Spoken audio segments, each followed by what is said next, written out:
This is Dallas Cowboys head coach, a man who knows the franchise well, Marcus Spears, joining us now ahead of NFL Live, which is coming up top of the hour right here on ESPN. Spears, where have you and I been through this before?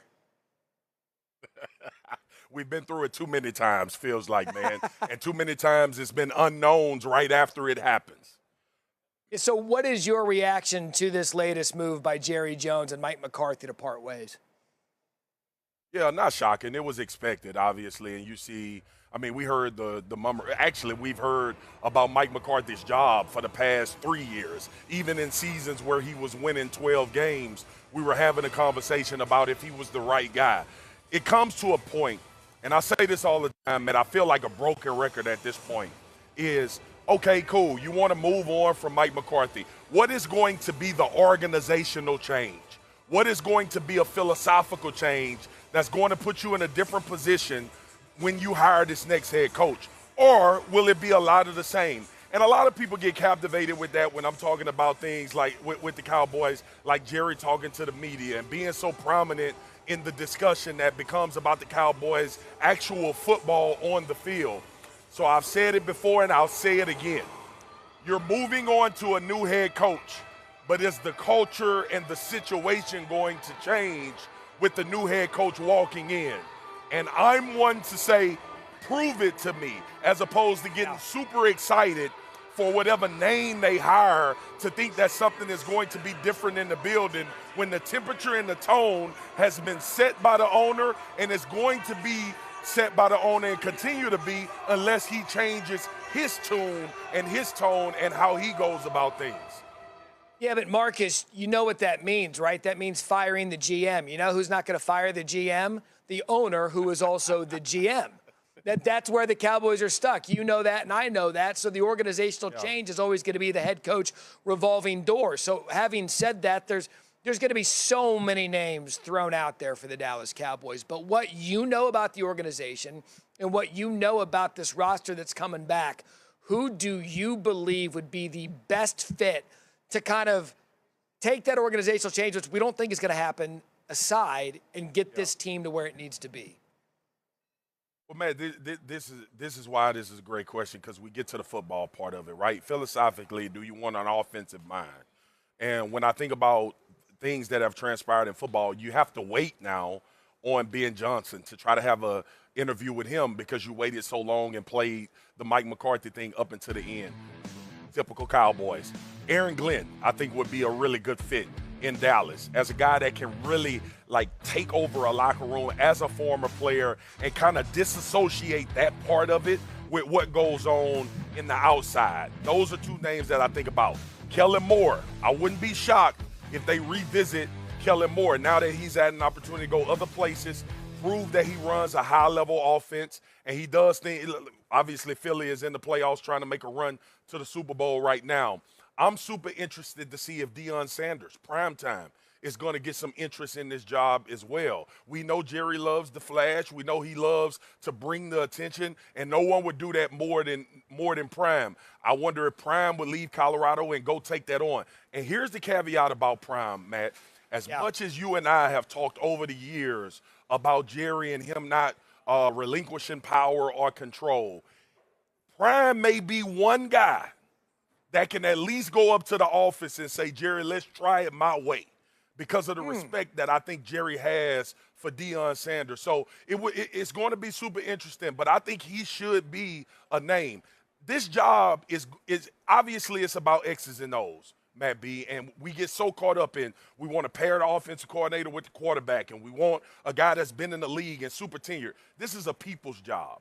This is a management of human beings. This is a management of making sure guys are ready to play and play for you and go out and execute.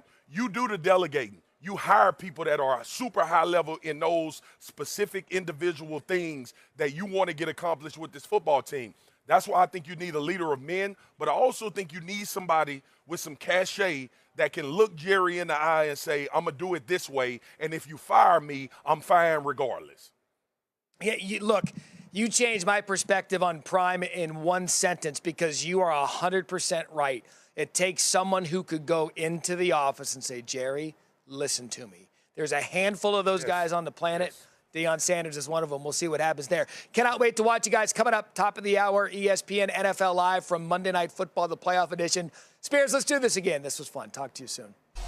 Our breaking news today on SportsCenter: Mike McCarthy will not return as the Cowboys head coach, sources told our Adam Schefter today. McCarthy's contract with the Cowboys expired last Wednesday, but the team held that exclusive negotiating window until Tuesday at midnight. That matters nothing anymore because Mike McCarthy is out as Dallas Cowboys head coach after 5 seasons. A man who's covered the Cowboys for 20 years, our Todd Archer, joins us now. And Todd, let's start there. This has been a wild week or so for the Cowboys, and that's saying something for Jerry Jones, especially when it comes to hiring coaches. How did he reach this decision? How did we get to this? Really, Matt, I think it's both sides reached this point where they just saw that they couldn't find a path moving forward. Adam Schefter has said that there were no negotiations on a new deal between the two sides. And that's interesting considering last week they spoke at least 3 times going through the 2024 season and then into potential changes on the staff if McCarthy would continue as a play caller, that whole thing. So it seemed if there wasn't a breakdown in communication then that they would be continuing to working towards a deal. But now here they are, what do we want to say, before midnight Tuesday when that exclusive negotiating period was to come due. The Cowboys walk away, Mike McCarthy walks away, and now we see if the Chicago Bears and New Orleans Saints get involved with McCarthy, and now we see Jerry Jones begin his 9th search for a head coach. Yeah, so what next for the Cowboys? That 9th search is a big one, especially with the money they dumped into Dak Prescott. CeeDee Lamb is in the prime of his career. They need to improve defensively. They need a running back. There's a lot to happen for the Cowboys. So what next in short order for Jerry? This is an interesting approach, Matt, because everything that Jerry has done since his time here, he's covered all of his bases. He's hired college coaches, Barry Switzer and Jimmy Johnson. He's hired Super Bowl winning coaches, Bill Parcells and Mike McCarthy. He's promoted from within with Jason Garrett and Dave Campo. He's hired an offensive coordinator in Chan Gailey. He's hired a defensive coordinator in Wade Phillips. And since 1995, none of it has worked. So now we'll see, does Jerry make a big swing? And whatever that big swing would be, does he go and make that gambling move, maybe with a first-time head coach? Seems a little tricky that he would do something like that at 82 years old. Does he look for an offensive guy to pair with Dak Prescott? Kellen Moore was his offensive coordinator and a teammate of his. They thrived together for years. Is that an option? Is Cliff Kingsbury, a guy who Jerry's publicly lauded, is that an option? There are a lot of different roads that the Cowboys are about to go on, Matt, and now it's just getting interesting. In 2020, when he hired Mike McCarthy as that coach, that came 10 days after the season ended. I don't know if we'll see a hiring that quick this time around. Yeah, and those bullet points were fascinating because you're right. By naming all of those coaches, he was able to check one thing off the list in terms of experience or not experience. And here we are again, Jerry trying to find the coach that will get the Dallas Cowboys over the Super Bowl hump. Todd Archer will have it. Todd, thank you. Well, folks, big changes are stirring down in Dallas. The Cowboys have officially shown Mike McCarthy the door. Now, let's not sugarcoat it. McCarthy's been one of the better head coaches Dallas has had in the last 20 years, but the hunt's on for someone who can finally lead this team to the promised land. And rumor has it there's a familiar face the Cowboys might want to give a holler to. Y'all remember Kellen Moore, don't you? He's not just some name on the roster. Moore's got roots with the Cowboys, first as a quarterback and then as their offensive mastermind. Heck, during his time in Dallas, the Cowboys' offense was as hot as a summer barbecue, leading the league in points per game more than once. Now here's where it gets real interesting. He's been out making waves in the NFL since he left Big D Moore, had a short run with the Chargers in 2023. But what really turned heads was his stint with the Eagles. Philly's run game was unstoppable last year, and Moore was the man behind it all. They even bagged a playoff win against the Packers, no less. With credentials like that, you can't help but wonder if Moore's the guy to bring some fresh energy and a new playbook to the Cowboys.